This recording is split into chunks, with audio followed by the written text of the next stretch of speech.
Welcome to Everyday Martial Artist, a weekly podcast where you'll join me, Brian Doucette, as I interview a different martial artist each episode and hear their story. Some guests you may have heard of, and some you probably haven't. Be sure to subscribe where all your favorite podcasts are available. Also visit our website at everydaymartialartist.com. If you're listening for a specific interview, I sure hope you'll stay and check out the other episodes.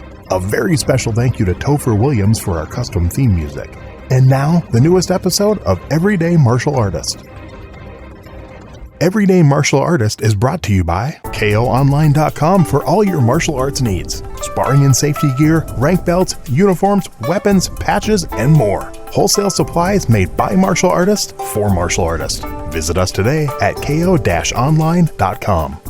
Hello and welcome to Everyday Martial Artist. I'm your host, Brian Doucette, and as we do every week, we're joined by a brand new guest talking about their life and their journey throughout the world of martial arts. My guest today is a martial artist, a fighter, a coach, a commentator, an author, and a school owner who was born in Utah to a Brazilian mother and American father. At the age of 6, his family moved to Brazil, and in his late teens, he was introduced to BJJ at the Quatro Tempos Academy in 1998. While in Brazil, he won multiple national and world titles, even becoming the second U.S. national to win the IBJJF black belt world title in 2005. In 2008, he moved back to the U.S. to pursue his academic studies. He made his amateur MMA debut with Tuff-N-Uff in 2008, winning his fight. And in 2010, he made his pro MMA debut. In 2012, he founded the Zenith Jiu-Jitsu in Las Vegas. The school has been voted best in Vegas 3 times now. And his book, The Rise and Evolution of Brazilian Jiu-Jitsu, is considered a must-read by many. Actually recommended by a former guest just a few weeks ago. That's how I tracked you down. So please welcome my guest today, Mr. Robert Drysdale. How you doing today, sir? Thank you for having me, Brian. Thank you for the kind words. And man, you got the whole biography there, man. So I appreciate your research. I actually had to leave quite a bit out, or I would have been talking for like another 2 minutes. But quite a story, which is cool. Well, what we do with all my guests, I mentioned you've been doing this since your late teens, but I want to know what led to that. I want to know where that first interest in martial arts came from. Kind of what kicked off your martial arts journey. I think deep down it was always there. As a child, everything was He-Man, and I don't know if you're a child from the 80s. Yes. You remember He-Man. I love He-Man. He-Man, Skeletor, G.I. Joes, like everything had to do with fighting, guns, combat. Mm-hmm. That was, what I was drawn to.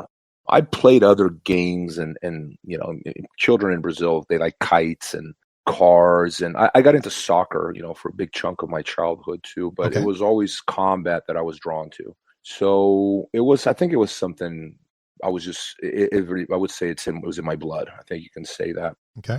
And jiu-jitsu came at the right time. I was a teenager. I was 6. I did some hapkido when I was younger, but I didn't really, I don't know, for some reason, it didn't really click with me. Mm-hmm.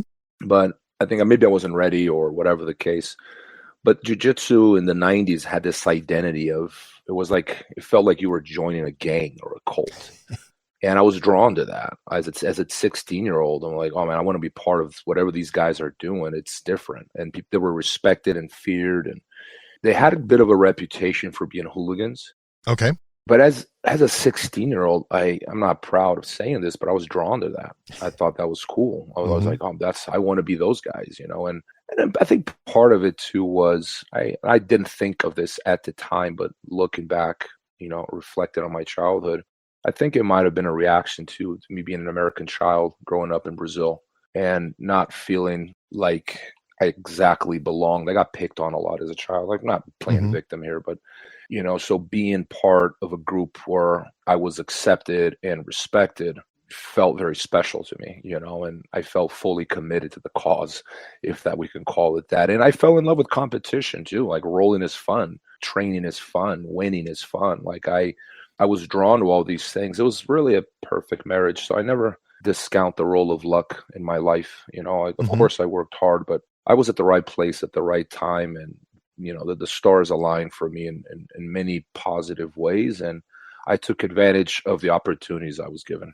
So how did you choose that specific school? I would imagine in 1998 in Brazil, you probably had multiple choices for what school to go to. How did you choose the Quatro Academy? So despite what people think, there were actually not that many jiu-jitsu schools in Brazil. A lot of Americans don't know this, but jiu-jitsu blew up in Brazil at the same time it blew up in the United States. Okay. The difference was Brazil actually had some black belts that, and my school, my hometown too, was a, case in point. My first coach, Otávio Almeida Jr., his father is one of the founding pillars of the jiu-jitsu community in São Paulo. But he hadn't put a gi on it. I don't even know how long. He was teaching. He was a swimming coach. And because no one wanted to train jiu-jitsu, no one knew what it was. It was dead. The whole thing was dead in Brazil. Mm-hmm. So when Royce Gracie won in 93, the interest came back. And when the interest came back, he started teaching again in 96.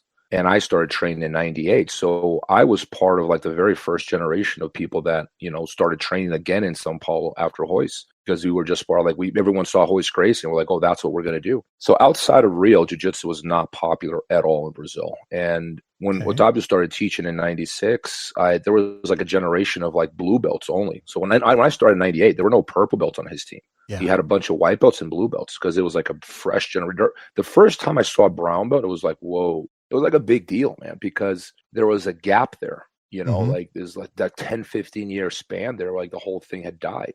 And so there was a generation of white belts and blue belts that went on today.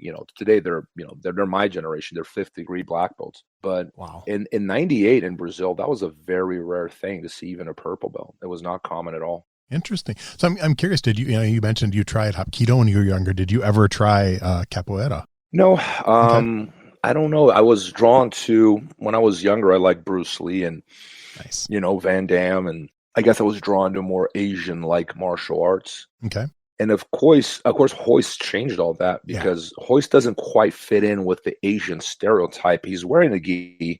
It's called jiu-jitsu, but it was just so different from everything I had seen in movies. Mm-hmm. I was just like, I don't know what he's doing, man, but it's just so elegant. The man didn't throw a single punch. And he's making all these strikers look stupid. Yeah. And I was so immediately, man, it was love at first sight.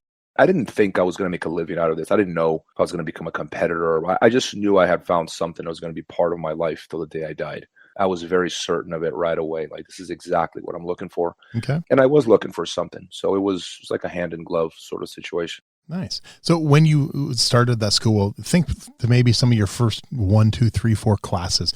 What once you got there, because you could have went and been like, nah, wasn't what I thought, and walked away. So what was it about it that drew you in and made you want to keep doing it once you actually got to class? Well, my very first class, believe it or not, was not what we call Brazilian Jiu-Jitsu. It was a traditional Jiu-Jitsu school in Brazil. Believe it or not, there happened to be one in my hometown in 97, but I didn't know the difference. Mm-hmm. So I actually trained there for 6 months. Oh. And then they went out of business, and I started training that with Otávio. So I actually had a little bit of like Jiu-Jitsu, which is like basically judo with karate experience. Okay. There are very few of these schools in Brazil, but I happened to go to one because I didn't know the difference. But I got beat by a girl. That's what really, this girl took me down and choked me out twice. Wow. And I knew her from school too. This is a true story. I knew her from school, and she tapped me twice in a honk sagatame, and I didn't know how to get out. I was like, this thing works, man. I just got beat by a girl. Like, what the heck? As a teenage boy, that had to hurt a little bit. It hurt. No, I had a crush on her too. I knew her from ouch. School. Dang. No, actually, now I remember, like, one of the reasons I went there was because I knew she trained there. So it was sort of like, oh, I want to train jiu-jitsu and I want to see this girl. Okay. And so she was a yellow belt, and she made me tap twice in like awesome. 5 minutes. And I was like, man, this stuff really works. I fell in love with it. It was an identity thing. I think at first sight, it was the technique or the culture, the history. I knew nothing of that. It was the identity. Okay. I wanted that identity really bad. So when they closed and you started at the new school, did she come too? No, she quit. She quit. Okay. She quit. I never saw her again. Dang. Okay. So then that new school, once you got into that, I know you mentioned you also at some point you fell in love with competition. How long was it in that school before you did your first competition? Oh man, right away. Really? 2-3 weeks training. Wow. I got demolished, but I just felt like I had it in my head that I was going to be Royce Gracie. So I feel like, don't be a coward. If Royce is not scared, why should I? And just threw myself. I had been trained for 2-3 weeks. My first competition, I got demolished. Wow. I got demolished. I got tapped in like a minute, but I had a good experience, man. Just being there in a competition and watching everyone warm up and watching everyone fight. And the acai thing was taken off. Like, acai after competition was like a ritual. It was part of their identity. And it was just like the whole thing just made me like, I really like what I'm seeing here. Like, this is where I want to be. And I competed again a month after that. And I didn't do well. My first 4 competitions, I lost first fight, partially because I was so, I was 6 months in and I had already competed 4 times. Wow. That's a lot for a beginner. Yeah. And so I was getting demolished. I was getting beaten my first fight. But then like after like the second or third time I was losing, my friends were winning.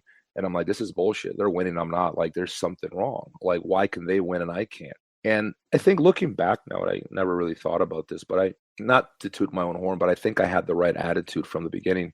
I always blame myself. Like, I had this internal sense of accountability that was very strong. Like, I didn't say, oh, maybe I'm not meant for this, or maybe that guy's stronger than me, or maybe this, or maybe that. It was always like, if my friends are winning and I'm not, it's my fault. Clearly, it can be done. And if I'm not doing it, it's on me. And from a very young age, I had that with me. Like, I internalized. And I think looking back, that was my real strength. I was never particularly gifted. You know, my friends trained less than I did. They cared less than I did, and they were doing better than me. Oh, wow. But it wasn't until my 5th competition, I won 2 matches and I lost in the final. And I was like, okay, I'm not cursed. I can do this. I won 2 matches today. If I can win 2 matches today, I can win 3 tomorrow. And that was sort of the mindset from the beginning. And looking back, I'm very grateful for that situation, having competed early and losing early on. I think it gave me the right mindset from the beginning. I think that when people start winning too soon, it's almost a bad thing. It's almost better that they lose before they win, just so that they appreciate how hard things are. Like someone's too gifted. It's almost to their detriment when they're too gifted. Yeah. I would also think too, some people just, losing 4 times in a row, they just, competition's not for me and stop. I've had a few guests that I didn't win my first year competing. I'm like, wow. And they kept going. So I suppose it depends on the person. You obviously wanted to get better. You knew you could, and it paid off on that 5th tournament. So that's good. Thank you. Yeah, I think so. I fell in love with the competition scene. That's all I wanted. There's a minute there because my mom was a swimmer, right? And when she was a very competent swimmer, national champion. And when I was a kid, she had this like a trunk full of medals, and she had hundreds of them. And I would play with them like I'm a pirate digging through a treasure, like through the treasure. I just like to play with the medals. I'd wear them around my neck, and my mom was always like, "You can play with them, just don't lose them." So I'm always playing with her medals. It was like a treasure. And when I started collecting my own treasure, I was like, "Oh man, I got to beat my mom now or something." Like I just had this thing in my head where I was going to have more medals than her, and it was great, man. It was nice to collect my own medals, and it's funny because now I don't even know where they are. Like I don't give a shit anymore. But when I was coming up, I have most of them. I don't even know where they are, man. Someone like one time told me that they saw some of them. Like I think my previous management in Brazil threw some of them away. Like it's just unbelievable stuff. Anyway, but now after a while you stop caring. But at the time they meant a lot to me, and I like to collect them. So I was competing a lot. There was a minute there I was competing like every other weekend. I was traveling sometimes 12 hours to compete. Wow. Like I think my record is 24 hours driving to compete. And we didn't have money to fly then. So we had to collectively rent a bus or a van. And anywhere between, 8 to all the way to 30 of us would go to a competition. We had to have, in a group, otherwise we couldn't afford the trip.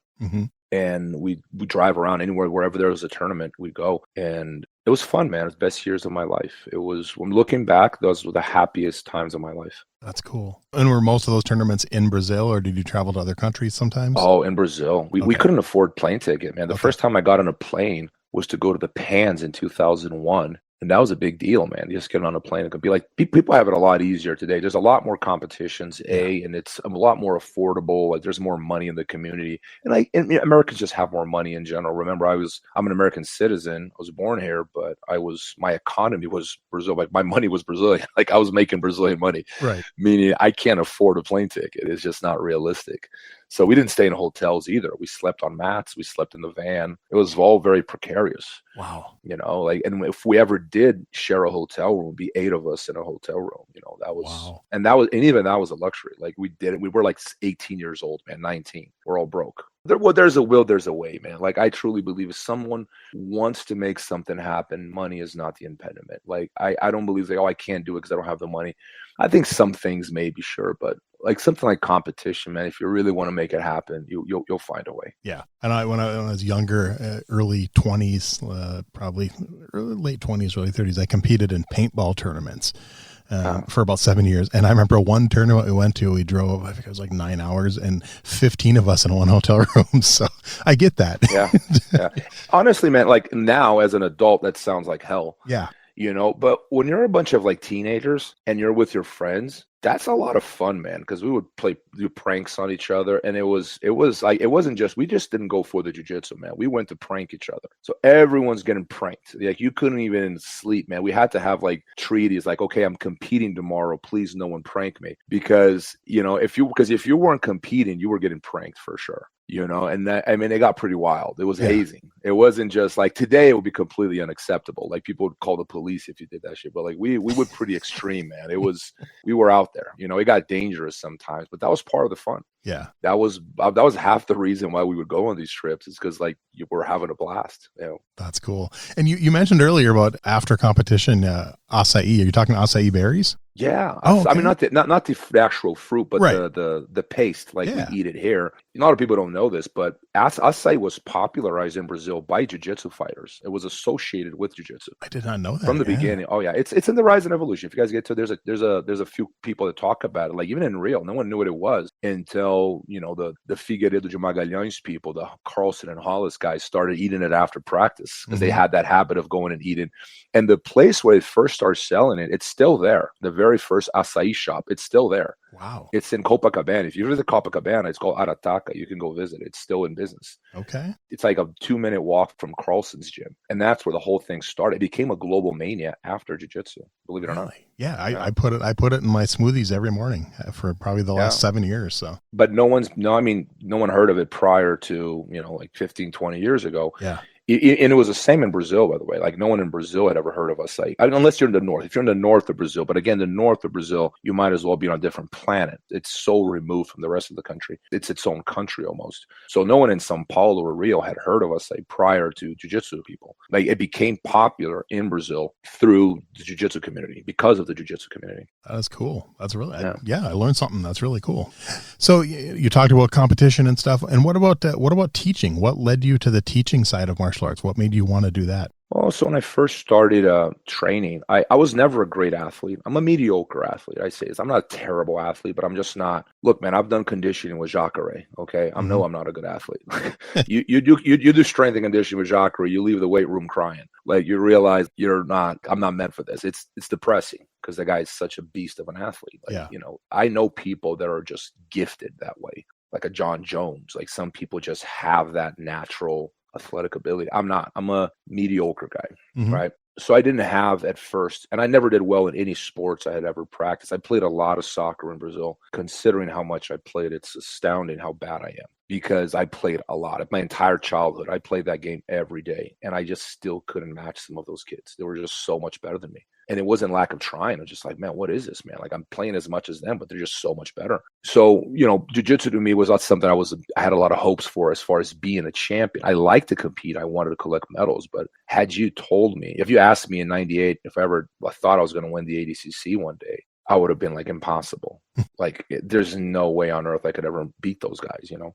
But my confidence grew in time. But what I always had the confidence for was that I could be a good teacher. You know, my mother is an English teacher. My father's an English teacher. And for whatever reason, I thought that, well, if they can teach English, I can teach jiu-jitsu. Like, I have that in my blood. I'm going to be a good teacher one day. Okay. So my athlete career has always coexisted with my career as a coach, which in some ways hurt me, you know, because I was spread thin. You know, looking back, I should have been more focused and be like, I got to be one thing and then the other. I can't be both at the same time. But I sort of managed to be both at the same time. And maybe I wasn't as good as I could have been in either, just because of that lack of, you know, focus. Right. But I think I'm a good coach, man. Like, I'm not well adjusted to 2025. I'm very stubborn in that regard. Okay.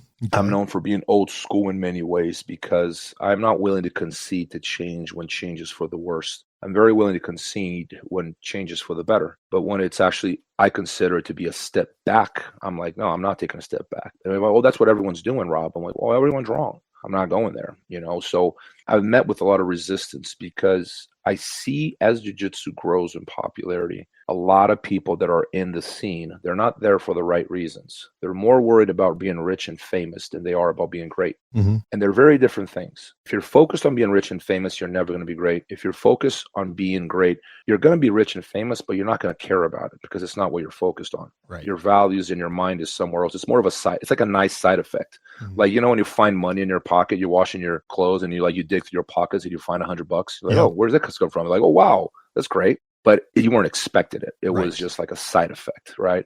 And I think people that are successful, in this sport are the ones that think that way. They were really trying to be excellent at what they were doing. They weren't dreaming about being rich and famous.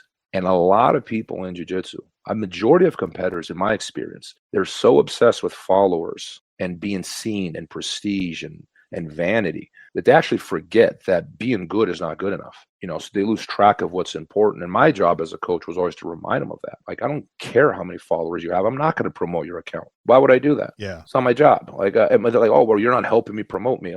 No, I'm not promoting you. I'm not helping you promote. No, it's because I like you and I care for you. I want your mind in the right place. Why are you worried about the reward? You're 10 years away from the prize. Why are you focused on the reward? You got your mind in the wrong place. It's very difficult to coach people in the social media era. Yeah. They think they know what's best for them. I get these purple belts. They think they know what's best for them. They think that they're better than me. And I don't argue anymore. I used to. Like, you know what? You believe whatever you want, but I know you're wrong. Like, you can trust me or not. I've been there. I've seen it done. I've seen it done in MMA. I've seen it done in BJJ 100 times. And it's the same thing. I've never seen a second recipe. There's only one way to do this. And I don't care like who you are. You put any successful athlete or coach in front of me, they're going to agree with me. You can put Michael Jordan in front of me. He's going to agree with me. Yeah. You got your mind in the wrong place. And it doesn't matter how many times you say it, because they at the end of the day, you're not the one educating them. Social media is. And they don't realize that they're not actually, it's not real. It's a fake environment. It's a fake alternate reality. It's almost like the Matrix, and they're living in it, but they don't know it. So it's very hard to get people to snap out of it. Yeah. As a coach, I was like, I'm battling this all the time. They want to do trends. And I'm like, I'm not interested in trends. I'm interested in facts. You ever watch that movie Moneyball? Oh, yeah. Yep. Why did that guy revolutionize baseball? Because he was clever enough to go, fads are stupid. Mm-hmm. Fads are irrelevant. Tradition is stupid. Like, this is irrelevant. The only thing that matters are the numbers. What are the facts of the matter? And he started looking at baseball that way. And we see this problem in jiu-jitsu and MMA. It's the same thing. People don't want facts because facts aren't always sexy. Yeah. Right. But once you make sexy the criteria of success, or like your purpose, you're missing out on very, very important things because you're just looking the wrong way. So I've always had this approach, this very objective approach to things, which I truly believe makes me a better coach. And I don't think I'm wrong. But again, if people don't believe you, it's kind of like an uphill battle, because people need to believe you first.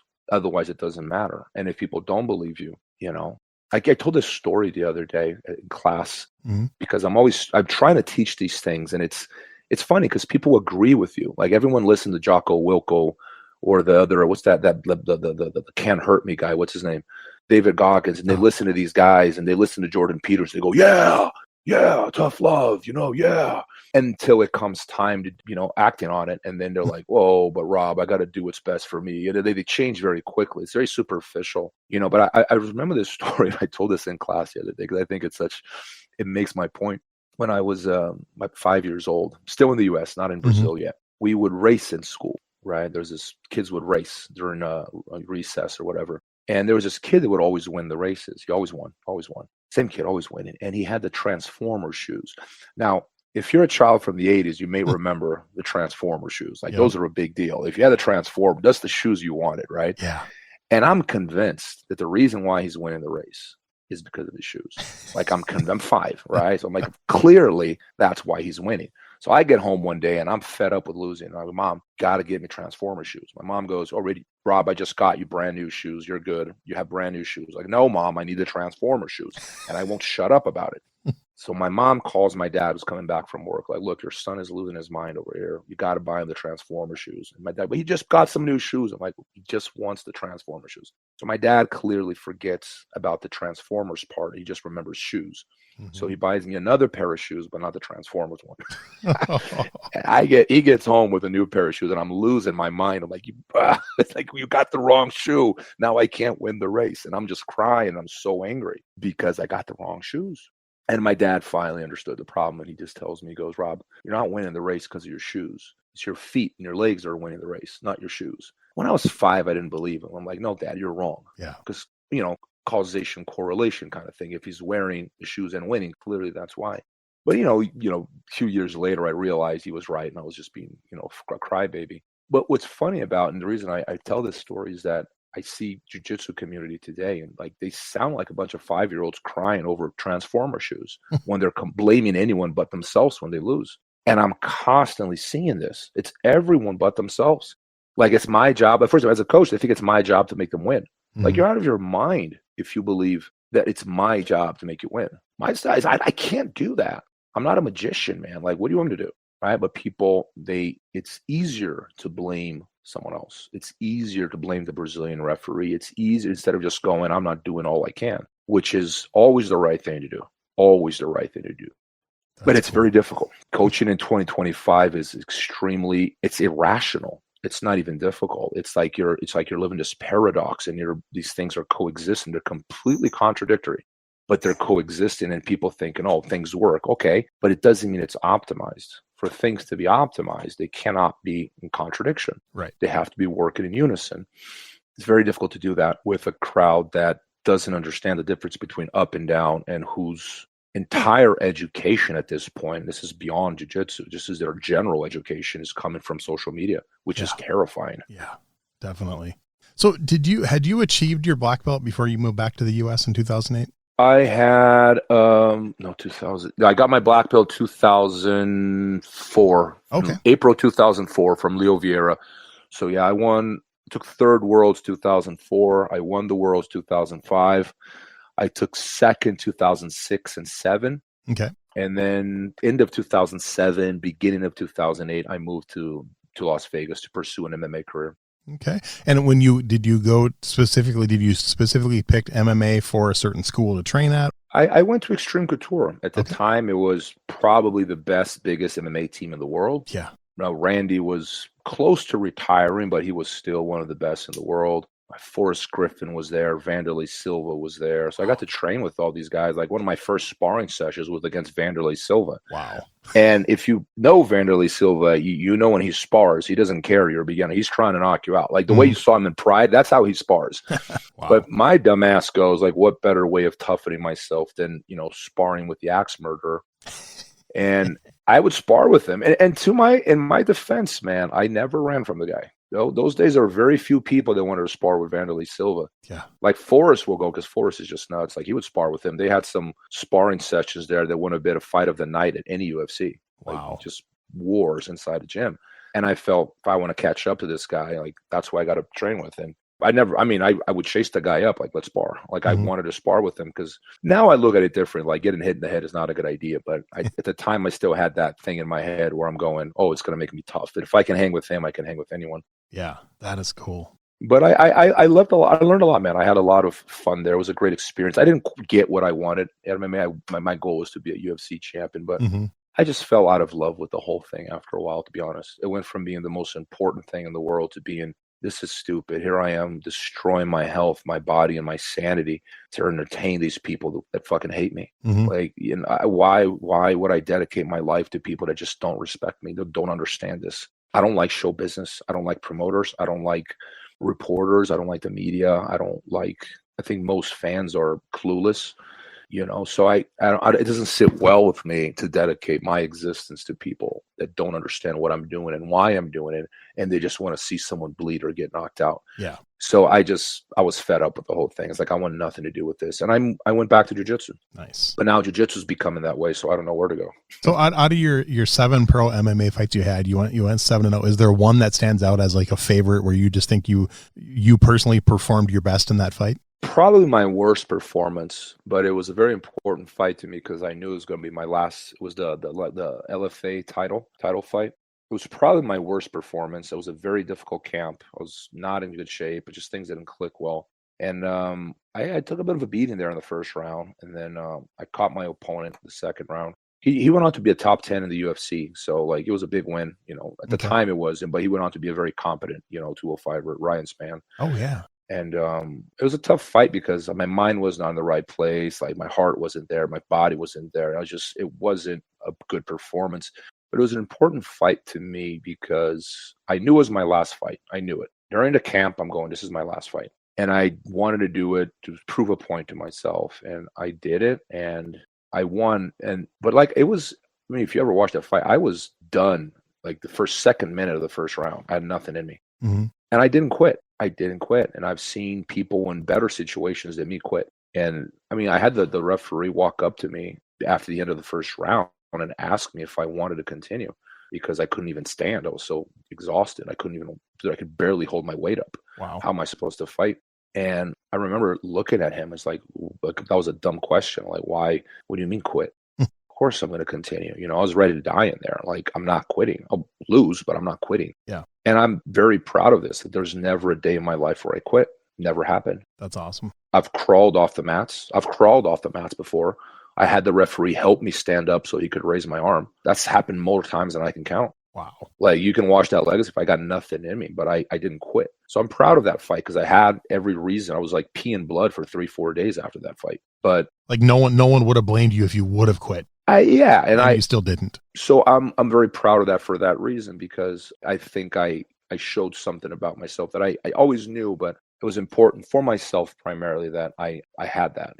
But I was done, man. I didn't want anything to do with these people. Like, you got to play this politics game with these people. And you got to, like, say the right things in front of the cameras and, like, all that bullshit, man. I didn't want anything to do with it. I was like, I'm out. I'm like, fuck you guys. I love the art. Yeah. I like MMA even more than I like jiu-jitsu, to be honest. I love MMA. I think it's beautiful. But I just can't stand the culture, the crowd, like the show business side of things. I'm like, I want nothing to do with this. I get that. I used to judge MMA locally, regionally and stuff. And I stopped about a decade ago. I just kind of lost the fun. It wasn't fun anymore. So I definitely get that. Yeah. So what led to the decision then to open your own school? Well, so when I moved to Vegas in 2007-8, I taught at Extreme Couture for about a year. A friend of mine at the time, Sean Rigo, was, you know, he was sort of like my business partner, manager, and he convinced me to open a school. I was on the fence about it because I like to teach. People were seeking me out because I think I'm a good coach, or at least a good teacher, if not a good coach. Yeah. And people ask me questions, and I love to answer questions, man. Like, I'm basically giving free privates every day, and people just bombarded me with like jiu-jitsu questions, and I'm excited to share my knowledge. And I still like that. 27 years in, I'm still enthusiastic about talking about jiu-jitsu. Nice. But like after a year of teaching Extreme Couture, I opened my own gym. I'm very proud of this, man. I'm going to say something here because this has happened to me and so many people over the years. And I'm not going to demonize people that do this, but at the same time, it's like I'm very proud of the fact that when I left Extreme Couture, I didn't take a single student with me. I made a point of not doing that to Randy because Randy was very, very kind to me. The guy took me in. He gave me a job. He tried to get me fights. Like, he gave me advice. He trained with me. He kind of like nurtured me there for a sec. He treated me like someone that, like with a lot of respect and a lot of kindness and opened a lot of doors for me. That's cool. The idea of like, even though he's a millionaire and he wouldn't make a difference had I taken 20 students from him, it's like, it doesn't sit well with me that I went out of my way to open a gym across town and not tell anyone where I was going. Okay. I didn't take a single student. I doubled that program. When I started that jiu-jitsu program, I had 5 people in it. By the time I was out, like, classes were hitting 35 people per class. Wow. So I know I did a lot for that program, but I admit out of my way not to take a single student because I wouldn't do that to someone that was so kind to me. Man, if I told you the amount of times that has happened to me when one of my instructors leaves and tries to take all the students on the way out, I've lost count at this point. Like, it happens like every other year. And I think it's so, dude, I want you to succeed. I'll help you, but don't backstab the people who help you when you had nothing. Yeah. And Randy, I was well positioned, man. Like, I could have gotten a job anywhere teaching jiu-jitsu, but I had just won ADCC. But Randy treated me with a lot of respect, man. He gave me a home, and he was so nice to me. He gave me so advice. It wouldn't cross my mind. It wouldn't even make a difference to him. Yeah. But it's still like, it wouldn't have made it. So I'm very proud of that. And I opened my own school in October 2008, and yeah, I've been ever since. And there's a part of me that regrets it because it really hurt my MMA career.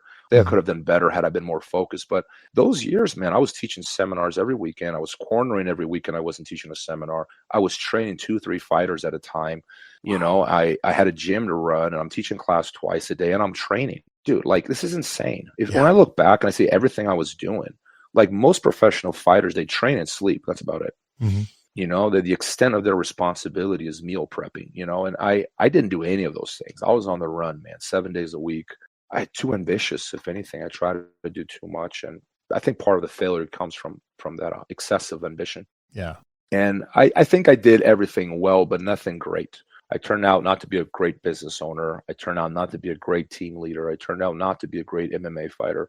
I turned out not to be a great coach. I turned out not to be great at anything because I think there was just a spread too thin. And I sorry, forgive my arrogance, but I think I was great at jiu-jitsu, not because I was gifted, because I was entirely focused and committed to that journey for the first, 10, 15 years of my jiu-jitsu journey. Yeah. There's nothing else in the world. There's only jiu-jitsu and nothing else. And when I moved to Vegas, the other thing too is I had a better support team when I was in Brazil than I did in Vegas. I felt it's different, man. Like I'm very sensitive to these things, the people that I'm around. And I think that the people that around you are, to me, they're a big part of your success. We don't always acknowledge that, but I could not have achieved what I did in jiu-jitsu had it not been for the people around me, like family, my girlfriend at the time, my students. It was just very different. And in Vegas, I felt like I still struggle trying to create that sort of community. And it's difficult because there's a very me mentality in Vegas. It's like every man for himself, every woman for herself. And it's like, it's hard to create community. I love those Dagestanis. Those guys, to me, they do it right because they have community. And I strongly believe that's the big part of their success is that community they build. I think people thrive as a group. We don't thrive individually. And it's hard to create that in a place like Vegas because it's just like the opposite of that, right? Vegas is the kind of place you come in to make your money and leave. No one's in Vegas to build community.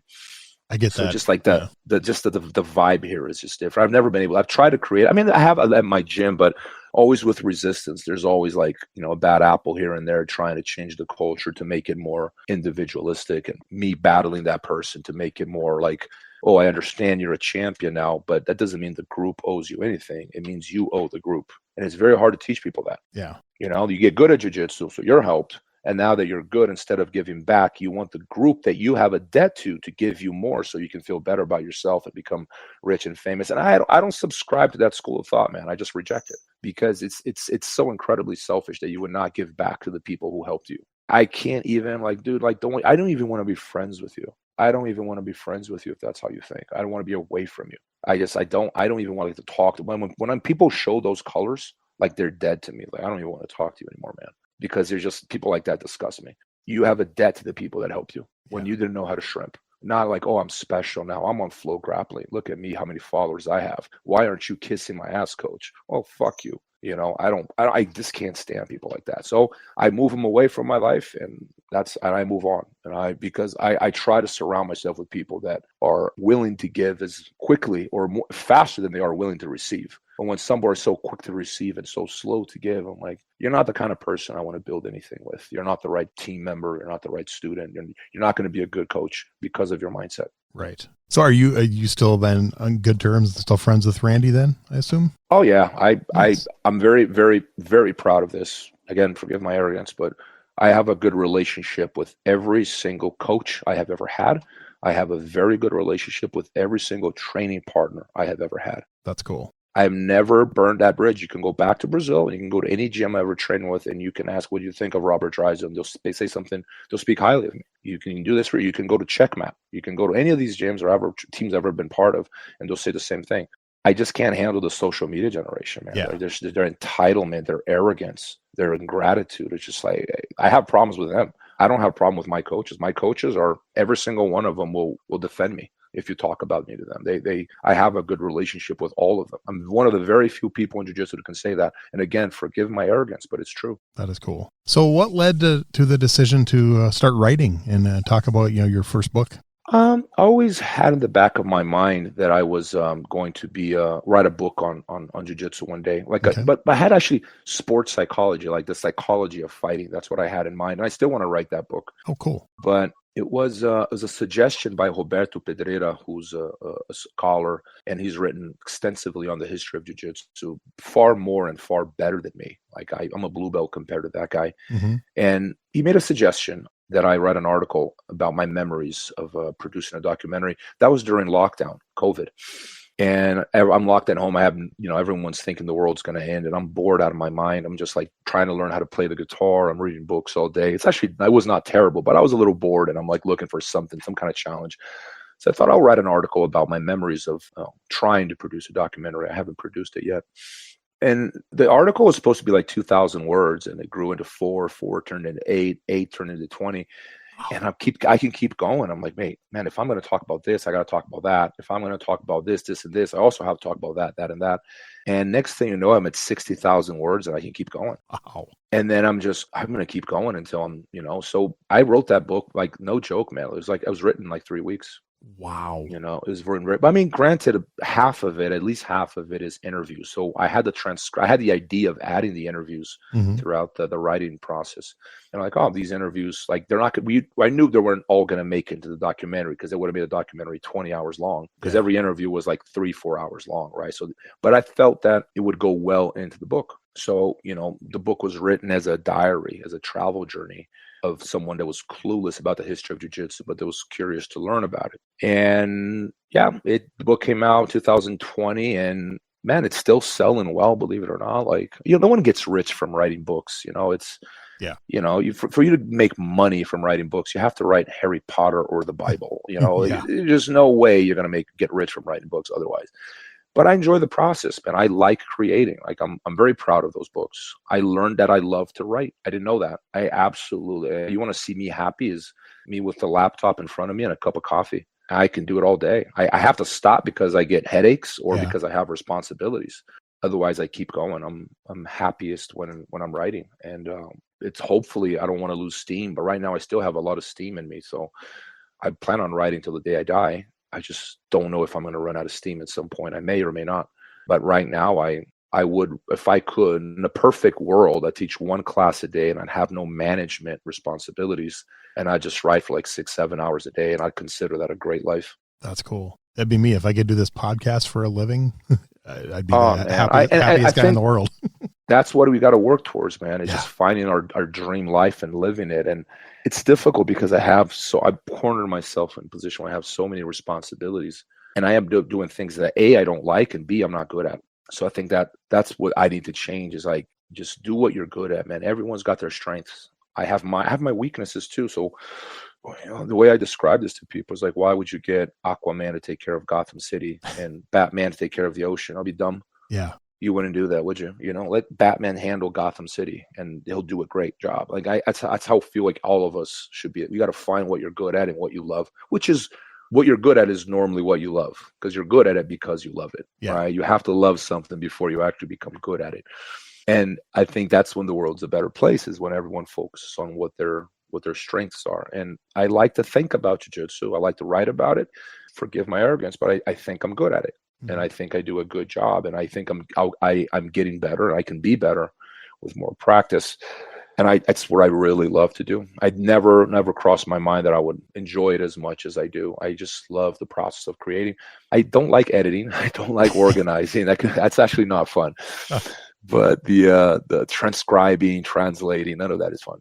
And did you just release a second book too? Third and fourth. I have Open and Closed Guard, The Rise and Evolution of Brazilian Jiu-Jitsu. And I just released The Triumph of Brazilian Jiu-Jitsu, 50 Years of a Martial Arts Revolution. Okay. And What is Brazilian Jiu-Jitsu Today? Discussions about the present and the future of the art. Wow. So, and I got a couple other projects. I have drafts of what I plan on start working on them once the dust settles. The last 3 months have been very, very hectic. I need a little break. I'm going to give myself a month off of writing, and then I'll get back to it before the end of the year. Okay. So you already, how many more books do you think you have planned in your head already? Oh, man. I have drafts. I have like notes that I take, because as ideas come to me, I take notes on my phone. Yeah. At least another 13. Wow. It's just time. It's the time. I just don't have the time. I'm trying to change my life so I have more time to do this.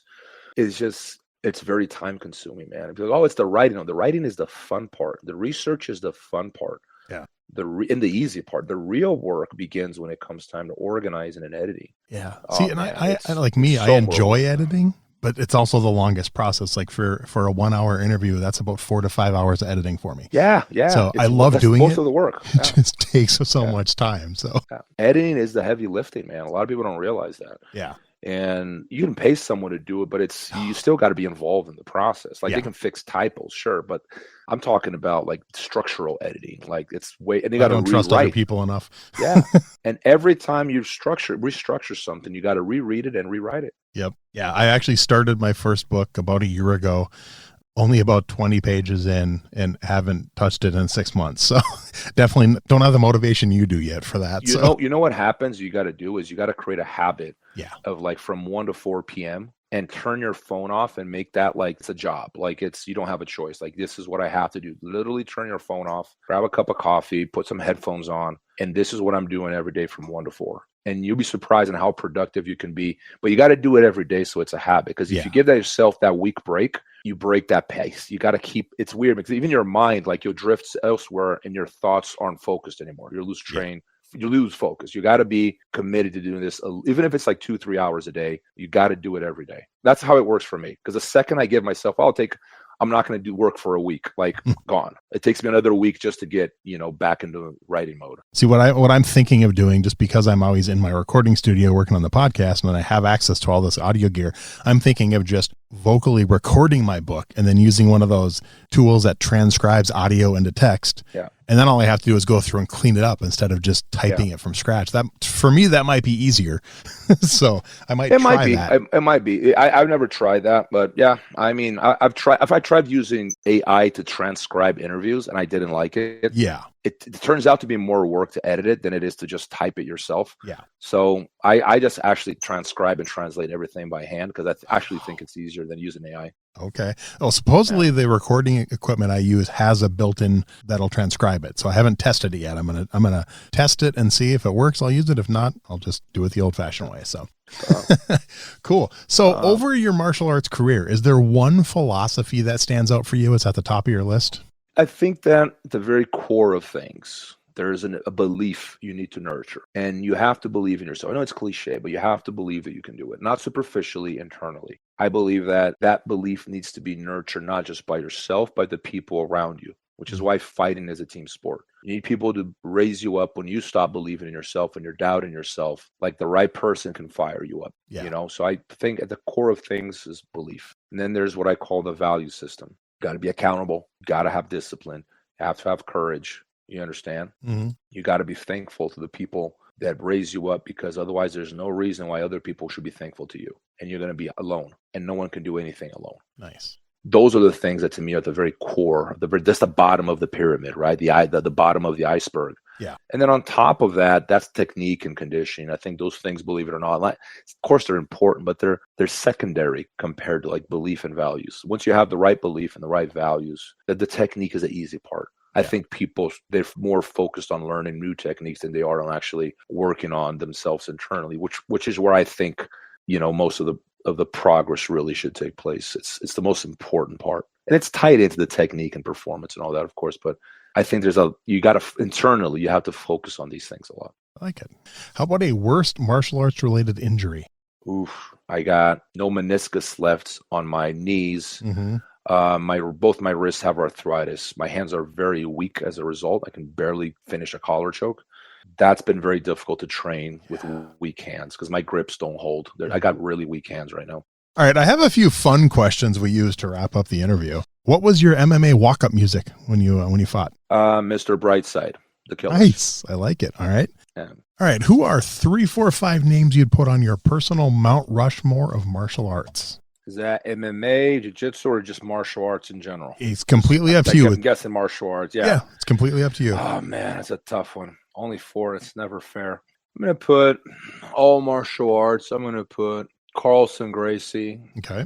Royce Gracie. Nice. Khabib Nurmagomedov. Now, number 4, I'm having problems here, man. Okay. If you need to go to 5, that's okay. I've had people go 5 before, so. Yeah, that's, but still, like 2, 5, I mean, probably like 8, 9, because it gets very blurry after that. Yeah. I'm going to go with GSP and Randy Couture. Nice. Good. That's a solid one. All right. Cool. All right. Now, this one, you can't pick one of your own. What's your favorite martial arts book? I really like Craze Volume 1 by Roberto Pedreira. For some reason, that's my favorite book of his. I have not read that one. Yeah, it's on the history of judo, and it's very enlightening. It gives a little back history to the development of what preceded judo in Japan, Okay. right? And that's what I like about it. It starts with Commodore Perry's forceful opening of Japanese ports and how they kind of forced the shogun to do commerce with the West. And that's the beginning of our story, really. It's that forceful open. Yeah, it's a very interesting place to start a story. And it makes perfect sense. And he gives the background to everything. And it's just slightly outside of martial arts before it gets into martial arts. But yeah, that's my favorite one. Nice. I'll have to add that to my list. All right. All right. This one you may or may not have an answer for. It's about 50-50 with my guess. But do you have a favorite martial arts video game? Did you ever get into gaming? Oh man, I haven't played. I mean, I got back into it for a minute there last year, and then I stopped again.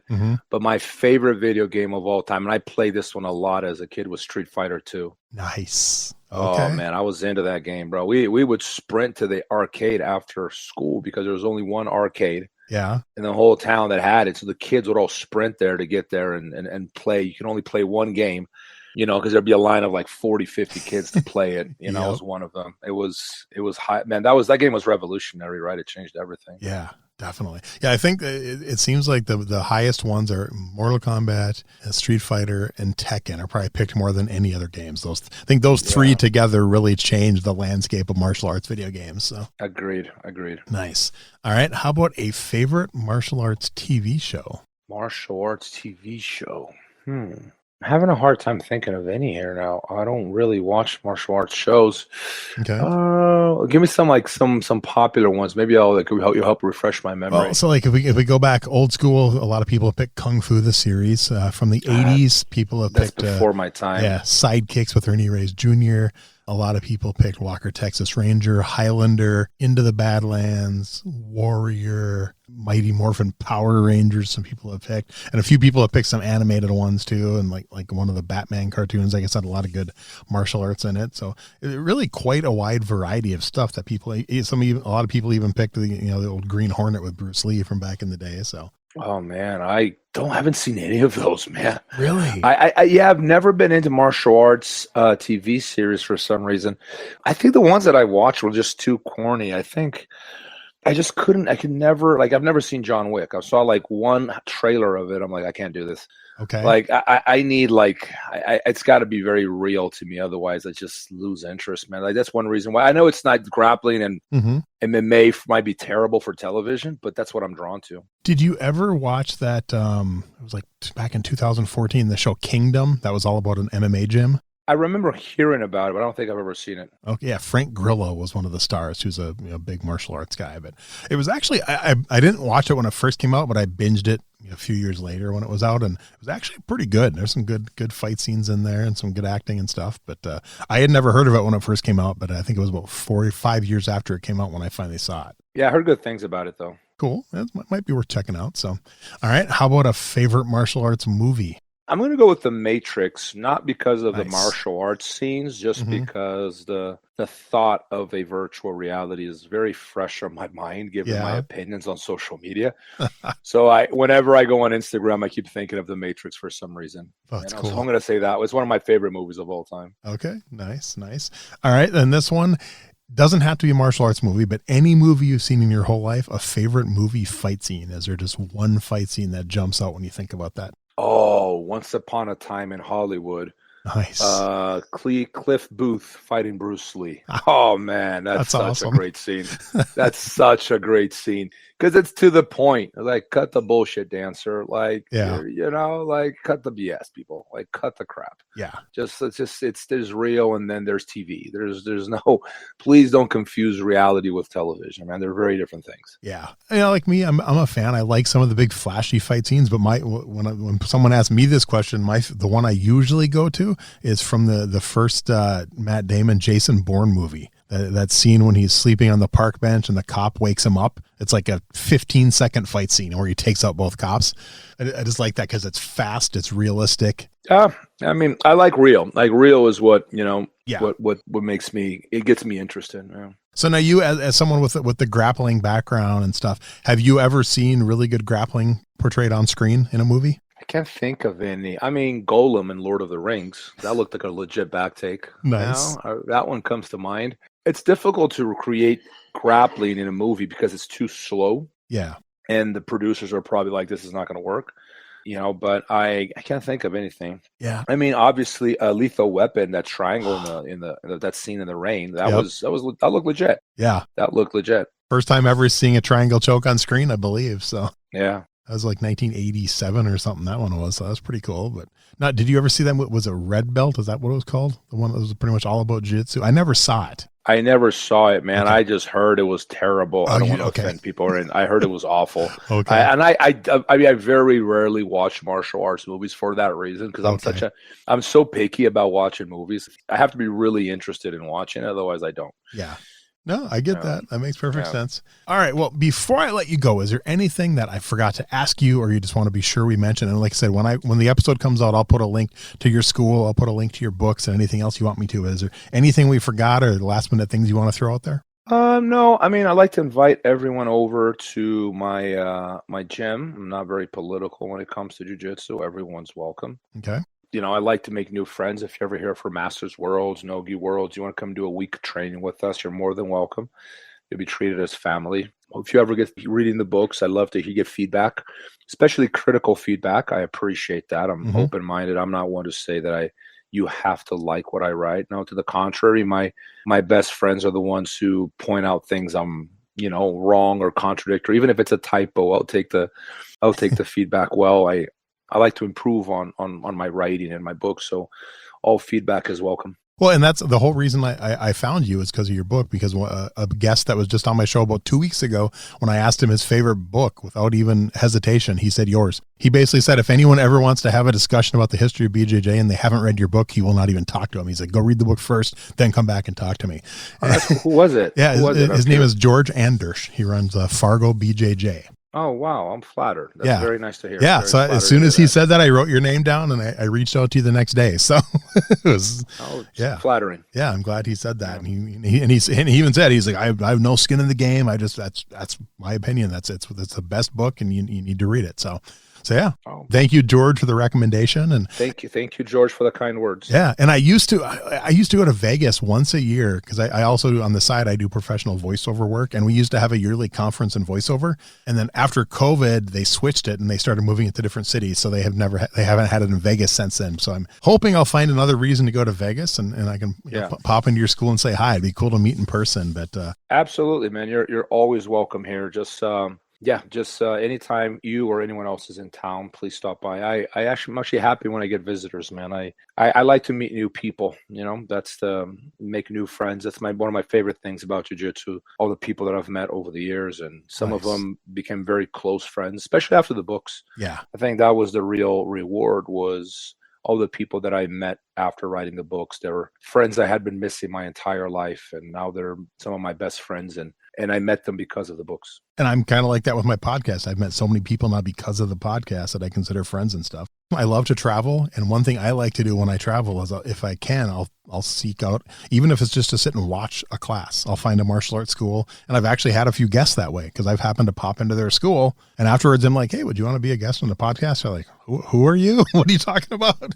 Yeah. But it's worked out. I've had some good guests that way. So yeah, it's hopefully I'm assuming sometime within the next few years you'll see me pop in and say hi. I can pretty much guarantee that. My son lives in Utah, so we do get out that way every now and then. So I'm hoping to a side trip to Vegas one of these times when we're out there. It'll be fun. Awesome, and I'd love to have you. Cool. Well, once again, seriously, this has been so much fun. I love your story, and I can't wait to get this episode out for the listeners to enjoy. Thank you for having me.